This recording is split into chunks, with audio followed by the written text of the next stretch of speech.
الله أكبر الله أكبر.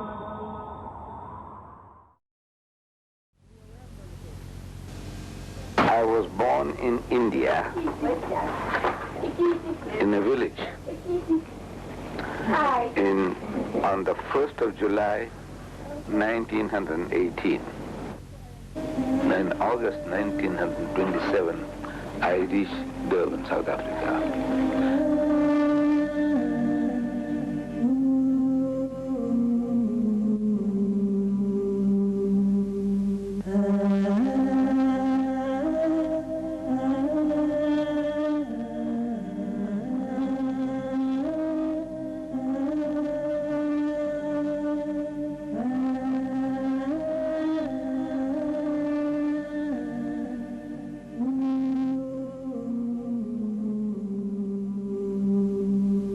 This is the Madrasa Arcade in Durban, South Africa. The curious narrow alleyways of the Madrasa Arcade are familiar to Yaqub Mehtar. Over 50 years ago, he and his young friend Ahmed would wander through the marketplace on their way to the tailor shop of Ahmed's father, Hussein Deidat. And this is the shop of Mr. Deidat Senior. 9-year-old Ahmed Deidat moved to Durban in 1927 to join his father Hussein, who had settled there a few years earlier. Ahmed's voyage to South Africa had been long and difficult. In fact, he almost never made it to the streets of Durban. Much of the money went to pay for the rent of their small apartment in Ismail Building next to one of the oldest mosques in Durban.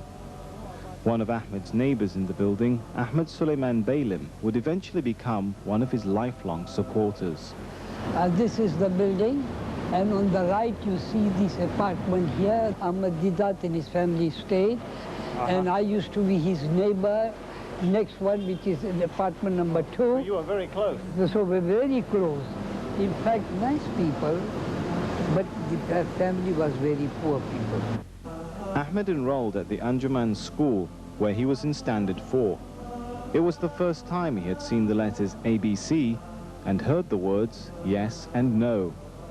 In 6 months' time, however, he had learned English and became the top of his class. He was promoted to the next standard, where he also excelled academically. Every day he walked to school and back home because his father couldn't afford the bus fare of 2 pennies. He later moved on to Sastry College, a respectable school built by an Indian immigrant to South Africa. Ahmed showed up for the first day of his new school in his clean new uniform, ready to hit the books. But this is where Ahmed Deidat's education came to an abrupt end. He must have spent only a few hours walking these corridors because after only 3 days at college, his father pulled him out. Financial considerations put an abrupt end to him furthering his education. Ahmed's mission was outside Durban in the rolling hills of rural South Africa. Ahmed took a job in a country store called the O.N. Mohammed shop. Just across the way was the enormous Adams Mission Complex, an institute where young missionaries learned how to convert others to Christianity. These missionaries, they were making life miserable for us from this college. They were getting training there as to how to deal with the Muslims. And as they came to do their shopping here, they asked us questions. Criticism, actually. It says, Muhammad has so many wives. I knew nothing about that. It says, Muhammad spread his religion at the point of the sword. I knew nothing about that. He says, he copied his book from the Jews and the Christians. I knew nothing about that. So what was I as a Muslim to do? I had a natural urge for reading. And one Sunday morning, going into my boss's warehouse, go down, I was rummaging through a pile of old newspapers, looking for some better reading material than newspapers to read. And as I was looking for such a material, I came across a worm-eaten book. This book, we have renewed the cover, but a worm-eaten book. And when I picked it up, I started to sneeze because it was all full of mildew. And I read the title of the book. It said, ليلحق, spelled out in Latin script, IZHARULHAKK, ليلحق. Now to me that sounded Arabic, ليلحق. It sounds like Arabic. So I didn't know what it meant. I see here at the bottom it says the truth revealed. This was a very old publication, printed in 1915 in India. 2 years older than myself. I was born in 18, this is 3 years older than myself. Now this book actually changed my life. Ahmed Deedat now had his armor. His shield would be his extensive knowledge of the Bible and Quran, and his sword would be his frank, piercing style of delivery. In 1940, he took to the stage and began giving lectures to small audiences, the first of which was Muhammad, the Messenger of Peace. I made appointments with them to go to their homes on Sundays, after church, the church, and talking to them, and I talked myself into talking until I came to Durban, reside in Durban. I found a job in Durban. And in Durban, around the 50s, an opening took place. This is also Allah's Musabbibul Asbab. We had a very charismatic speaker coming from overseas. And this speaker, very unusual, for a Sunday morning, he used to get 200 to 300 people every Sunday morning. And the crowd was increasing continuously. And I used to attend this talk of his, very fascinating. At the end of the talk, question and answers, and when everything was over, after a few months, a revert to Islam, an Englishman who had become Muslim, by the name of Mr. Fairfax. This Mr. Fairfax, he suggested this, look, any of you, if you are interested, I am prepared to teach you people comparative religion. But he called it Bible class. He said, I will teach you the Bible, how to use the Bible in propagating Islam. So he said, very good. So out of this 200 to 300 audience every Sunday morning that this other gentleman drew, about 15 to 20 opted to remain for a second injection. And this Mr. Fairfax began teaching us that, look, in the book of Daniel, there are certain prophecies and how to use those prophecies. In the book of Deuteronomy, in the Bible, there are certain prophecies regarding the coming of our Nabi Kareem Sallallahu Alaihi Wasallam and how we can exploit them, how we can expound them. So this thing carried on for a few weeks or a couple of months, and then Mr. Fairfax was absent. And I could see the disappointment on the faces of these young people. We were all young then, 15 to 20 of us. We're looking at each other's faces, disappointed, and we break up. The following Sunday again, we look at each other's faces. Where is Mr. Fairfax? No news. And we break up. The third Sunday, I suggested to them, to those people who were enthusiastic about having a second inning. I said, look, if you like, I can carry on where Mr. Fairfax left off, because I had the knowledge that I was sitting in to give this person my moral support. Myself and my secretary, who has just passed away, Mr. G.H. Vanker. Now, we were both knowledgeable as far as the Bible was concerned, but we would give them our moral support, which will sit there and with the rest. Now I said, look, if you like, I will carry on from where Mr. Fairfax left off, and if you get bored, tired, fed up, just yawn, and there will be notice enough for me to stop. And for 3 years, I continued talking to them, and I discovered now that that was my best way of learning, because there is no better way to learn than to teach. As our Nabi Kareem Sallallahu Alaihi Wasallam, he said, "Ballighu anni walau ayah." Deliver the message regarding me, even if it is one verse. That's a secret. If you have one verse, and if you share, and you share, and you share, then Allah fills you up with more. I didn't know that then, but I can now realize what was happening. Teaching them. Then I had some visitors to come along. There were some visitors coming from Johannesburg, and they stayed in for my class. And they felt that they can exploit my talents. So they said, look, we are having a birthday celebration of the Holy Prophet Muhammad sallallahu alaihi wasallam in the City Hall of Johannesburg, and we would like you to come and speak to us. So I said, I'm a working class man, I can't afford these trips, but if you give me an air ticket, I will come. So they gave me an return air ticket, and for the first time in my life, I traveled by air to reach Johannesburg and deliver the lecture. Now that gave me an idea. But if I can lecture in the City Hall of Johannesburg, what is wrong with the City Hall of Durban? So we organized a lecture here in the City Hall of Durban. And it was in 1958, December 1958. As a result of that, two Caucasians, white people, Europeans, they started visiting our offices in Madrasa Arcade. And subsequently, twice, a certain type of conversion took place that we converted to those two white gentlemen who were coming to my office. We converted them in the West Street Mosque here in Durban, and then another two within a week, an Indian and a European again in the Juma Masjid, Durban. So there was somebody watching. Allah watches all times. But there was somebody else who was witnessing our work. An elderly gentleman by the name of Haji S.I. Kadwa. So after the second conversion of people in the Juma Masjid, the man, while he's tying his shoelaces, I'm also on the same bench tying my shoelaces, he's telling me that he had observed my work, what I had been doing, and he likes it very much. And he said, look, I've got 75 acres of land at a place called Brahma in Natal, about 55 miles outside Durban, and I'm prepared to give it to you. So I said, I accept. He said, no, not so fast. You must first have a look at the place. I said, what is there to look? So he said, no, you must first have a look. I was thinking that if there are 50 acres of rocks, I will still have 25 acres of good land. If there are 25 acres of rocks, I'll have 50 acres of good land. And Natal is a garden colony. This colony is called a garden colony with all its greenery and beauty and natural other qualities about it.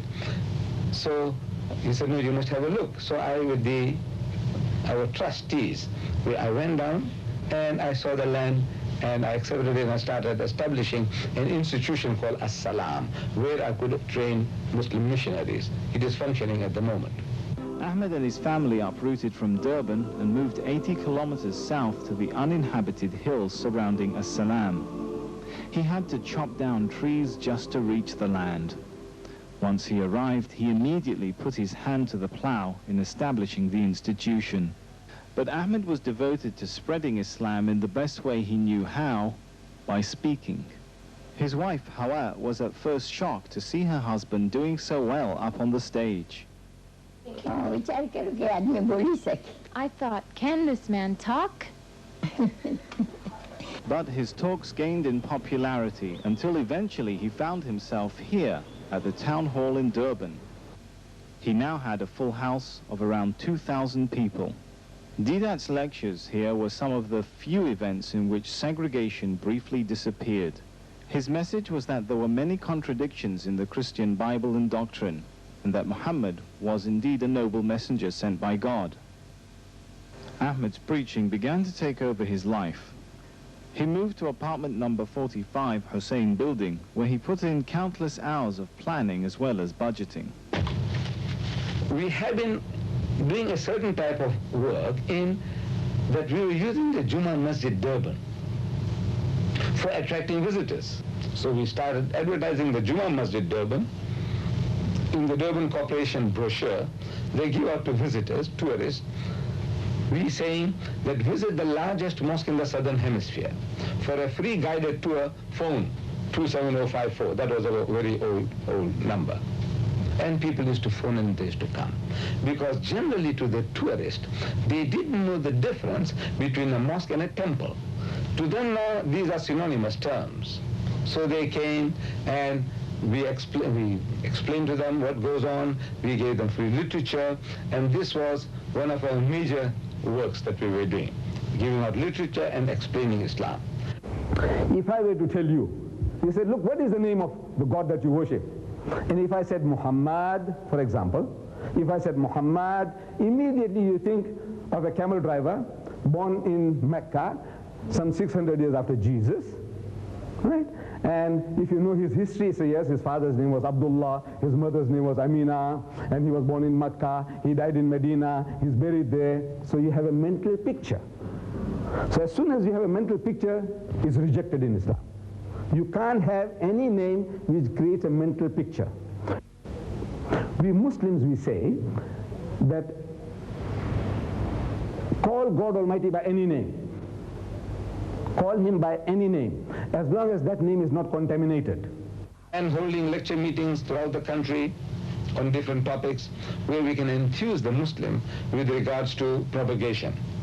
So strengthen them against the Christian missionary activity and put them in a position that they can talk back and explain Islam. Meanwhile, his popularity was growing nationwide. He was invited to Cape Town, where he received an overwhelming response. In Cape Town, he lectured in huge lecture halls, including the Good Hope Center and City Hall. To them, Ahmad Deedat was a knight in shining armor who had come to liberate them from the pressures of hardline missionaries and the idea that Islam was not a credible religion. Along with his momentum came the demand for a professional organization which could manage the size of planning and the money he needed to continue. And so in 1957, Ahmad Deedat, alongside two of his closest friends, founded the Islamic Propagation Center in Durban. The organization's first base was a tiny one-room office in the Madrasa arcade. The three founders started recruiting staff, one of whom was a secretary by the name of Muhammad Khan. So he said, join me. Join us, Mr. Ranka and Mr. Deedat said, they wanted to typist. I'm a typist. After London, he was swept up in a whirlwind of tours. Crucified. This liberated Palestinian, now a citizen of the United States, well-spoken and immaculately dressed, was easily mistaken for a Pakistani. Now listen to his well-articulated English and still more eloquent Arabic at question time and Mr. Deedat's reply. I would like to say that I am grateful for this opportunity, and my questions are actually two. Number one, if the Quran is indeed from God, does it contradict itself in as much as it says, therefore Jesus was born, he died, and he rose again? The second question. Mr. Deedat. Thank you. The verse in question is وَالسَّلَامُ عَلَيَّ يَوْمَ وُلِدْتُ وَيَوْمَ أَمُوتُ وَيَوْمَ أُبْعَثُ حَيًّا, which translated means, so peace is on me, the day that I was born, the day that I die, and the day that I shall be raised to life again. The day that I die, it is not the day that I died. It's not died, it's in the future. Mr. Deedat, we have invited you to our Christian nation to debate the topic, is the Bible the Word of God? Will you now show the courage to invite Reverend Swaggart to debate you once again on the same topic in the city of Mecca? And if not, why? Mecca. You see, if the questioner had asked, are you prepared to debate Brother Swaggart in the United States in the different cities? I said, I'm prepared now to offer $10,000 for each meeting in places like the Madison Square Garden in New York, venues of that kind, $10,000 per meeting, 4 meetings in the United States, $40,000. But the questioner is asking whether I would be prepared to invite him to Mecca. Now, I don't rule Mecca, number one. Number two, if you want to get into Mecca, you need a visa. There is a condition attached to you visiting Mecca. And that condition is that you declare with your lips, La ilaha illallah Muhammadur Rasulullah.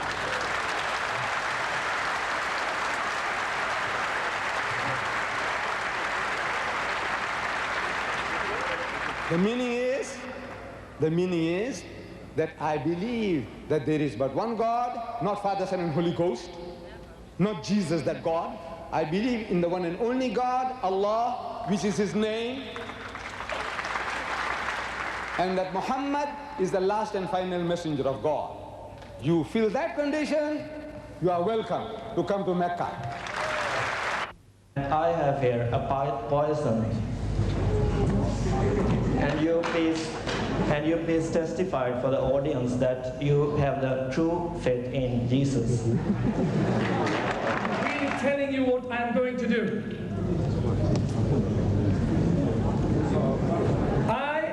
I'm shaking a little bit. Excuse me. But listen now. You see, you asked me if I believe in Jesus. And I want to tell you, I believe in Jesus as it is written in the Gospels. I don't believe in Jesus as it is written in the Quran. I'm asking him, if you want to kill me, I must have 5 minutes more. I'm grateful to God Almighty for sparing this old machine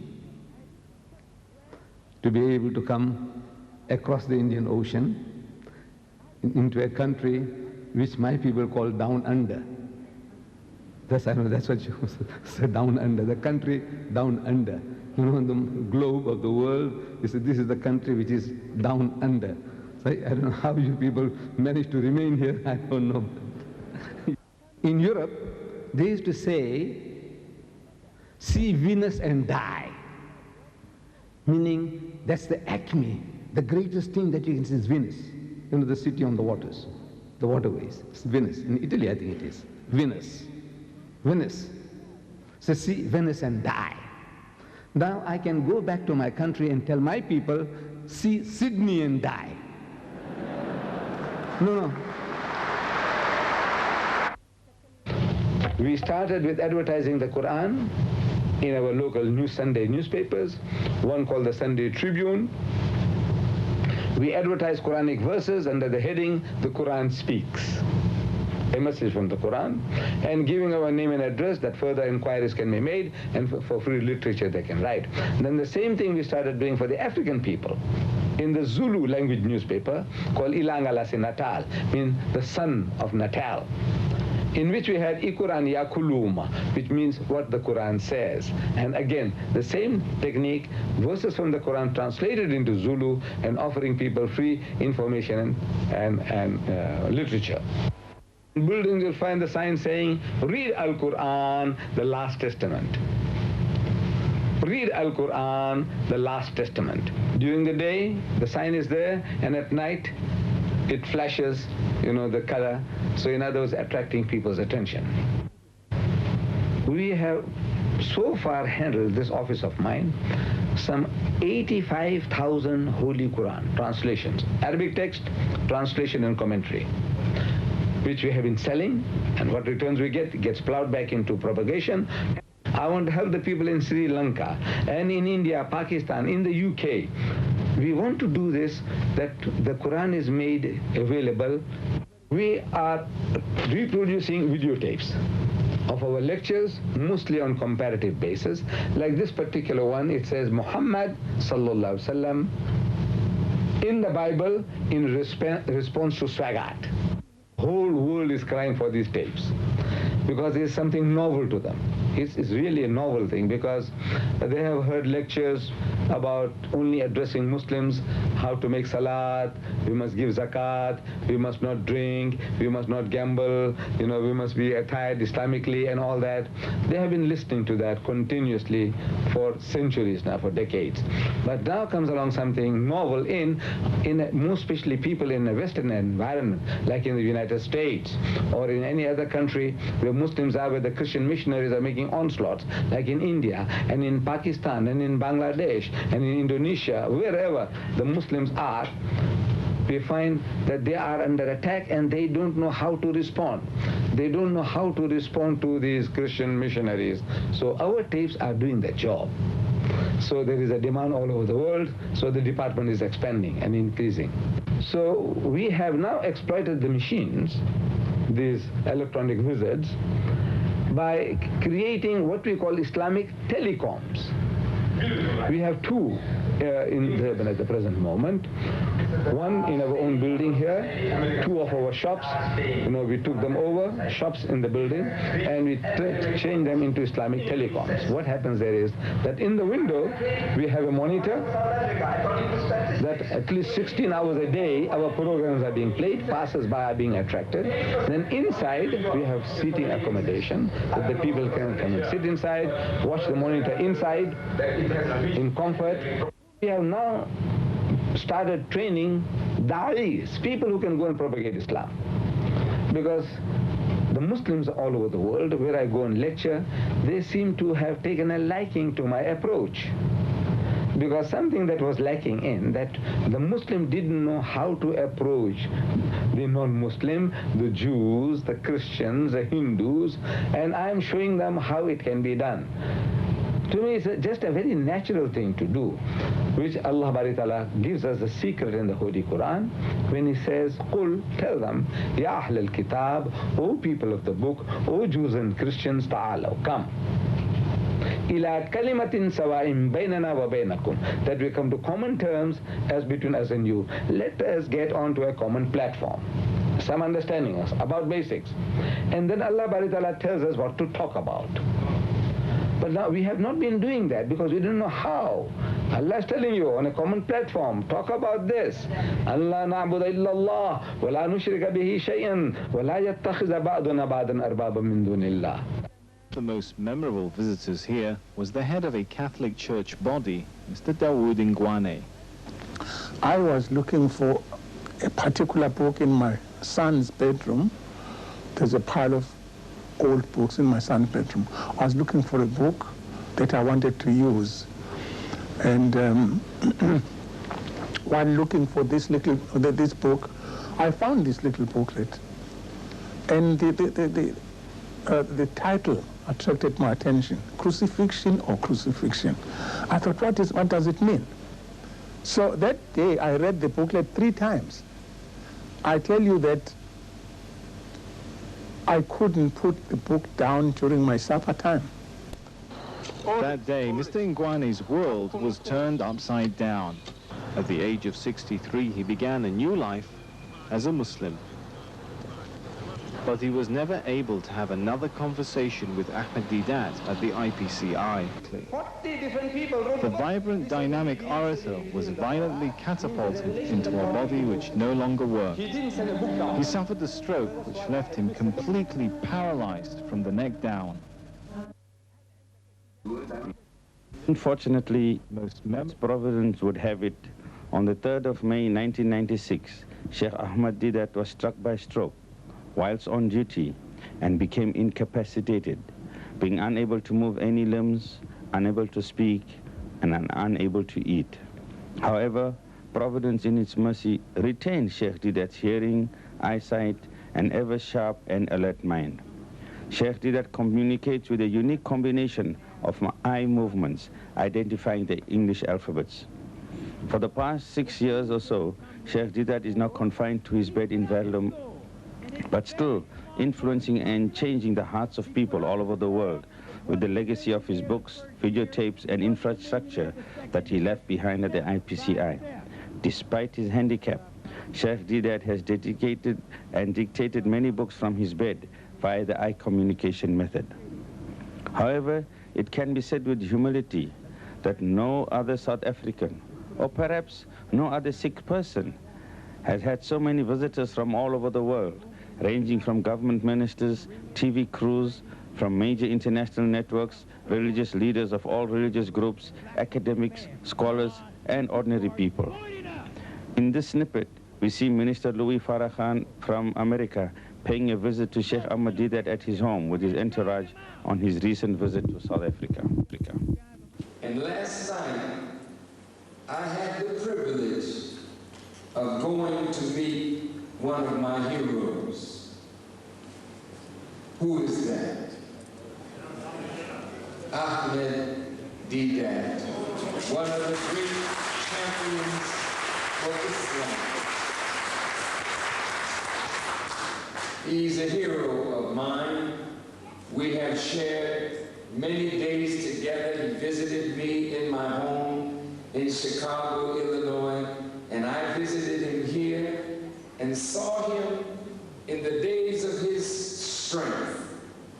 And last night, I saw him even stronger. His brain is sharp. He can see, he can hear, he can think, he just can't speak. But his faith is so strong. I came from his bedside so inspired, so uplifted. And I said, Father, when I go back, I will carry on your great work. One of the core programs of the IPCI is what we call human resource development, training of individuals to meet the challenges and the new challenges facing us globally, nationally, and internationally. Here we see the last July group of students from all over the country who have come in for a 1 week's intensive training program that was run at As-Salam Institute. These are the du'at from all over the country, some as far afield as Botswana, Lesotho, Zambia, and the 9 provinces. One of his most memorable visits was when a familiar face showed up and greeted him, this time as a Muslim. When I decided that I'm going to become a Muslim, I woke up in the morning and I told my wife that I'm going to convert to become a Muslim. And I went to the IPCI to go and see you, to tell you. I thought I was going to break the good news to you. And on that day, when I came at the IPCI, they told me, you were sick and you had been, you are paralyzed. On that day. Today, they watched the video of that first day when Dawood walked into Ahmed's office demanding answers. It's strange for both of them to look back on that day now. Each man lived a completely different life back then. And 6 years ago, he suffered a stroke which was known as a lock-in syndrome. Lock-in syndrome is that my father can hear, understand, feel everything. But it is difficult for him to communicate. The only food which enters Ahmed Deedat's body today is a liquid nutrient called Novacol. He's fed through a rubber tube which goes directly into his stomach. The stomach acids are so strong that the tube has to be changed once a month. And the doctor that changes the tube is an 80 years old angel that changes the tube. No doctor has come here to attend to my father. She is the doctor and she is the mother. Mrs. Deedat, with hardly any formal education, tends to her husband's needs as if she were one of the world's top physicians. She took charge shortly after Ahmed was flown to Saudi Arabia for special medical attention. She learned from the nurses in Riyadh and helped them as they did their work routine. He walked with a grace that belied his size. This powerful man with a glint in his eyes. In the ring, a study of purpose and skill, a triumph of talent and training and will. A master of arts in the art of defense, a master of building a spell of suspense. Outside of the ring, away from the crowd, a soft-spoken man, part humble, part proud. Fear was the enemy each time to face, and fear the opponent he kept in his place. His courage was tested again and again by those who were deemed to be men amongst men. The worthy opponents who fought toe to toe, who gave not an inch as they trade, blow for blow. He met them, he fought them, and then he'd collect that treasure of treasures, the gift of respect. The word and the deed soon became intertwined, the mouth and the fist, the body and the mind, the legend and fact, the image, the truth, the wisdom of age and the sparkle of youth were spread on a canvas for all to behold. The power of steel beneath the glitter of gold. Champion, Thank Allah. Thank God.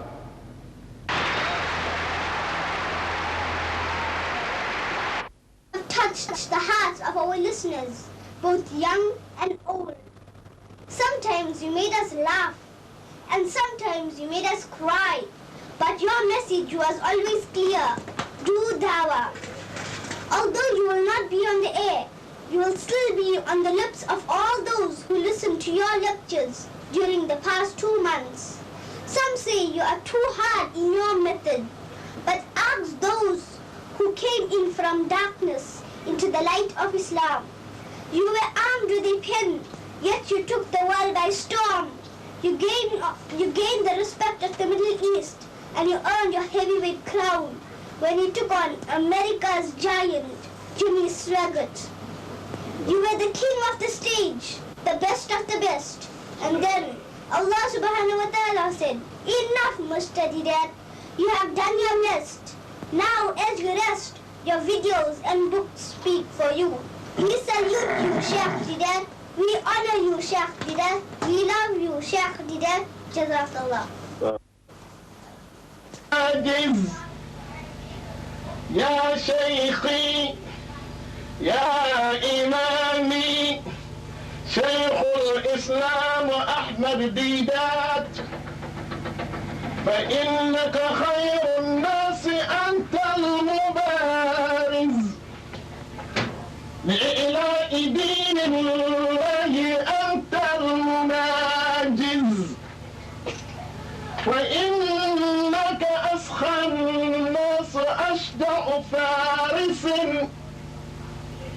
لذا دان من قد كان قبل يبارز قسمت يا شيخ الإسلام أحمد ديدات قسمت ولم تضحل وما طحت كاذبا ولست جبانا من عطاق الجوائز وهذا عبيد أحمد تيجاني بن عمر وهذا عبيد قد أتى متكففا على أنه الحب بالحب فائز يروم منالا قد تكاثر دونه فهول مدولا غروى إذ هو جائز عليك صلاة الله عليك صلاة الله عليك صلاة الله أحمد ديدات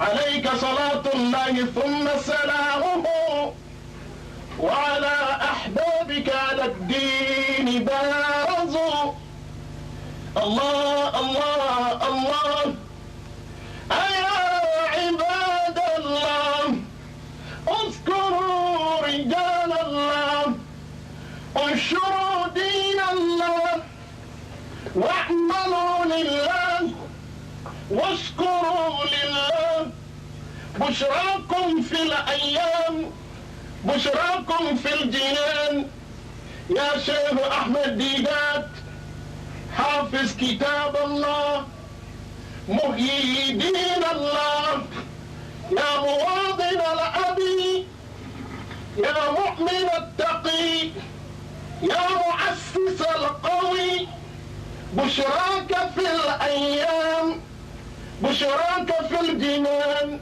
شيخ أحمد ديدات بشراك في الأيام بشراك في الجنان الفاتحة والصلاة على النبي بسم الله الرحمن الرحيم الحمد لله رب العالمين الرحمن الرحيم مالك يوم الدين إياك نعبد وإياك نستعين اهدنا الصراط المستقيم صراط الذين أنعمت عليهم غير المغضوب عليهم ولا الضالين.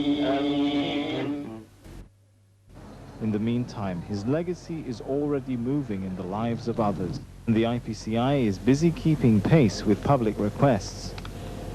It receives scores of phone calls, letters, emails and faxes each day. We are so well known here that even if the people don't write our address, they just write Sheikh Ahmad Didat Durban or IPCI Durban, it has to reach us.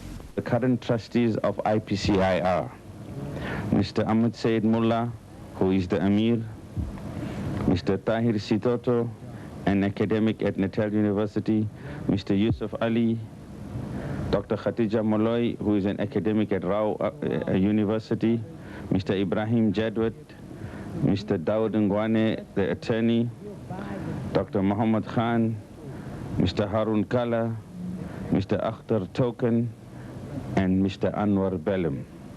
The director of the IPCI is Mr. Rafiq Hussain. The new trustees over the past 6 years have indeed kept the legacy of its founder, Sheikh Ahmad Didat, alive, and have also unanimously voted him as patron of IPCI for life.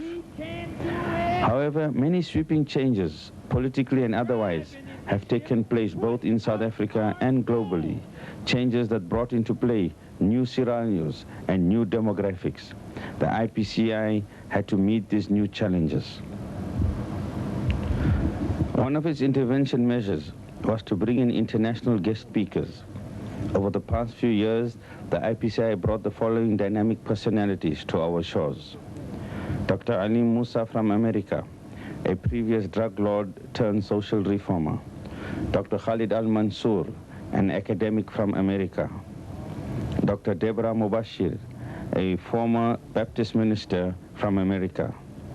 Mr. John Yahya Kaysen, also from America, father of the boxer Hashim Rahman. Our current MC, Dr. Don Matera, is our own international personality in his own right, who ran a workshop on African Renaissance. Then came September 11th, which changed again, in a very profound way, the world we live in. To meet these challenges, we had as guests of IPCI, Dr. Zafar Bangash of Canada and Dr. Enver Masood from Washington, D.C., who gave us some insight into the happenings of September 11th. IPCI also has embarked on making available relevant books to counteract the false propaganda and at times blatant lies that are being splashed on our print and electronic media. Dr. Enver Masood's book entitled War on Islam, which covers world events since the 1991 U.S. invasion of Iraq, details the news behind the news, things which we do not read in the papers. Publish It or Not is another book that has been produced and published by IPCI. It is written by two British journalists who are not Muslims, who wrote this book which exposes the human rights atrocities perpetrated by the State of Israel against innocent men, women, and children in Palestine, when all the established print media refused to publish the facts. The book written in Zulu by IPCI trustee Mr. Dawood Ngwane. We have a few more books in the pipeline to be published. Alhamdulillah, the IPCI, with the help of the Ministry of Qatar, have printed 5,000 copies each of Sheikh Didat's very popular books, Muhammad in the Bible, The Muslim at Prayer. These books were out of stock for many years due to lack of funding. In addition to this, 5,000 each of Ingi Muslim and Ubaka, which are books in the local Zulu language, have also been printed